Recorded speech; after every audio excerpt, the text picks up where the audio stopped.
Tita, elevated ang lumpia sa bahay ko. Tayong kanin. 2, 1, let's roll! Yan po ha. Maganda po. Golden brown po yung lumpia natin. So may gusto po ng lumpia, pabay na lang po. Pa-SS po. 3, 2, 1, 3, 2, 1. Lumpia number 1 po.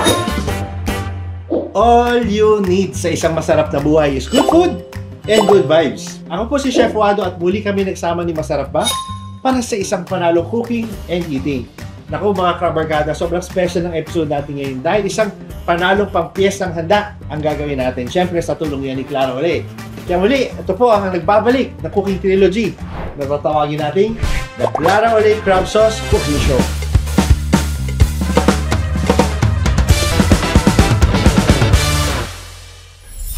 Alam niyo ba mga kabarkada, may trivia lang tayo konti, na ang word na lumpia ay mula sa Hokkien word. Lun, which means moist, and pia, which means pastry. So, pag pinagsama mo sila, lumpia. Okay, ano yan? Feeling ko may idea na kayo sa gagawin natin ngayong araw. Gagawa tayo ng special na crab and shrimp lumpia na panalong-panalo. Kasi syempre, pasasarapin niya ni Clara Ole, crab flavor sauce. Kaya, dahil nag-lumpia na tayo, gagawin natin itong lumpianalo. Yes! Para sa akin sa lumpia. So ngayon, Krabarkada, sisimulan na natin yung paggawa ng filling ng ating lumpia. So meron tayo dito 500 grams ng shrimp. So tinanggalan na natin ang skin, tinanggalan natin ang vein, ulo. Tapos chinap natin siya ng sobrang pino or kung meron tayong food processor, pwede natin siyang gamitin. So it's important na makuha natin yung ganitong pasty consistency kasi ito yung mag-act also as a binder. So imagine mo, yung pinaka-body, yung pinaka-laman ng lumpia mo is ganito karaming hipon. Mahal ito. So, lalagay tayo ng chopped na crab stick or kani, crab meat para may konting bite. So we're gonna put some jicama or singkamas.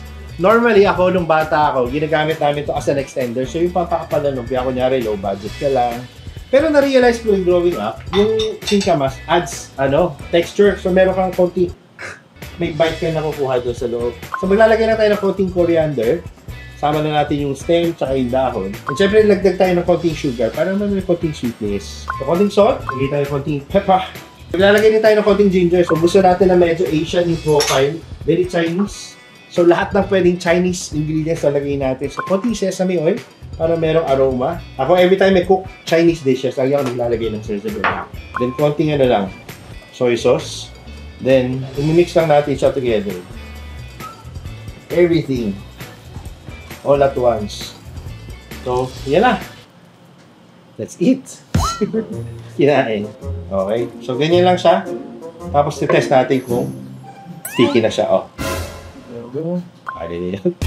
Kinabahan. Oh, rolling tayo. Rolling na ba? Yeah. 2, 1. Let's roll.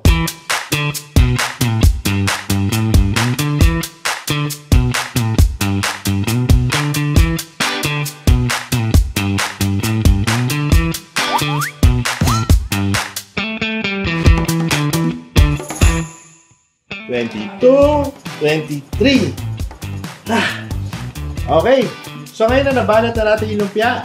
Let's get ready to fry. So ngayon habang pinapainit natin yung mantika, I think it's about time na focus tayo sa bida ng pelikulang to. Siyempre yung ating Clara Ole crab flavor sauce. So gagawa tayo ngayon ng patok na dipping sauce. Siyempre gagamitan natin ng Clara Ole.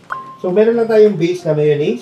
Tapos maglalagay tayo ng konting garlic. So ito actually universal to na sausawan. So pwede mo siyang gamitin for fried chicken. Anything na fried, perfect to na sausawan. So para rin to balance na acidity, maglalagay tayo ng lemon juice or calamansi juice. And then, syempre, ang ating Clara Ole crab flavor sauce. Tapos i-mix lang natin siya. Yung sauce natin is already pasteurized. So straight from the pouch, pwede natin siyang kainin agad. So hindi tayo kailangan mag-worry na kailangan pa natin siyang lutuin, wala. And then we can just season this a bit with salt and pepper. But basically, that's it. So ngayon magpiprito na tayo ng ating lumpia. So dapat pag nagpiprito, laging palayo sa'yo para hindi ka matilamsikan. Yan po ha. Maganda po. Golden brown po yung lumpia natin. Sige po. Sa may gusto po ng lumpia, pabay na lang po. Pa-SS po. 3, 2, 1. 3, 2, 1. Lumpia number 1 po.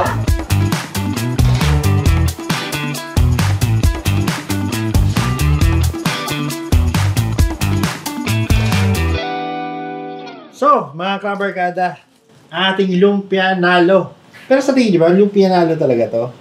I think ipatikim na natin to kina Masarap Ba at mga tikimizers. Pero bago yan, double check muna natin. So, grabe, kita-kita mo yung ano, no? Lutong-luto yung shrimp. Kasi di ba yung hipon pag naluluto, nagiging orange.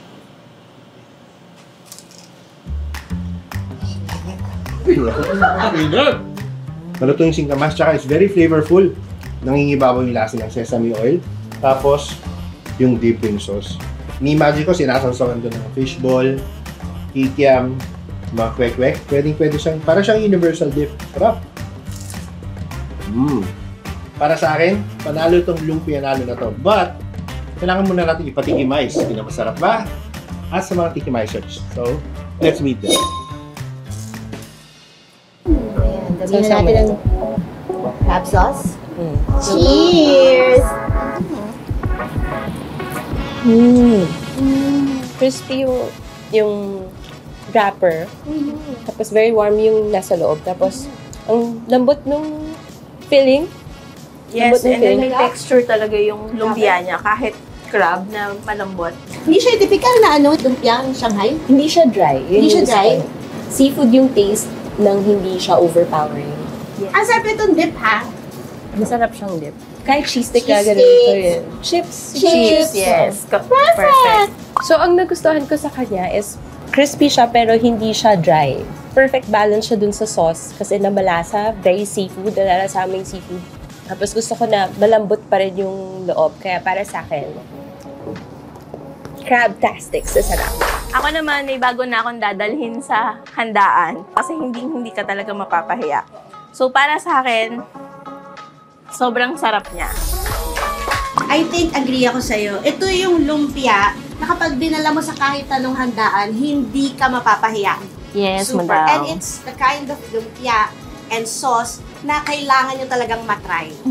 Yes, kasi sobrang kakaiba siya. You will never get to taste this anywhere. Promise. So, para sa akin, feeling ko kukuha pa ako eh. Pero yun nga, dahil nga, sa sarap ng recipe ng lumpia itself and yung crab sauce, sobrang Bumagay talaga eh. bumagay talaga. At dahil dyan, my verdict is, of course, crab-tastic sa sarap! Thank you, Masarap Ba, at sa ating mga tikimizers. Talaga namang sa Clara Olay, wala ka nang hahanapin pa dahil cooking na pina-easy at mas pinasarap. Siyempre, sa Clara Olay hashtag, it's Olay you need. Kaya next week, last and final episode na po ng ating cooking trilogy.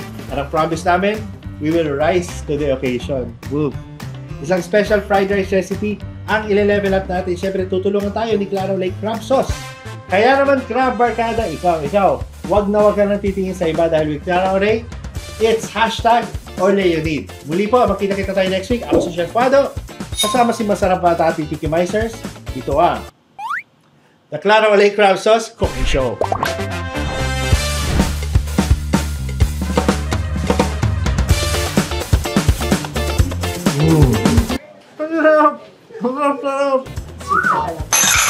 Kukuha pa ako madam Pwede ba? Sarap? Sarap? If gusto niyo tong shirt na ulit-ulitin, actually sa sobrang ulit-ulit, last week ito na yung suot ko eh. So ito ulit yung suot ko. Kasi nga ang sarap niyang ulit-ulitin. Available pala siya sa linya-linya. So,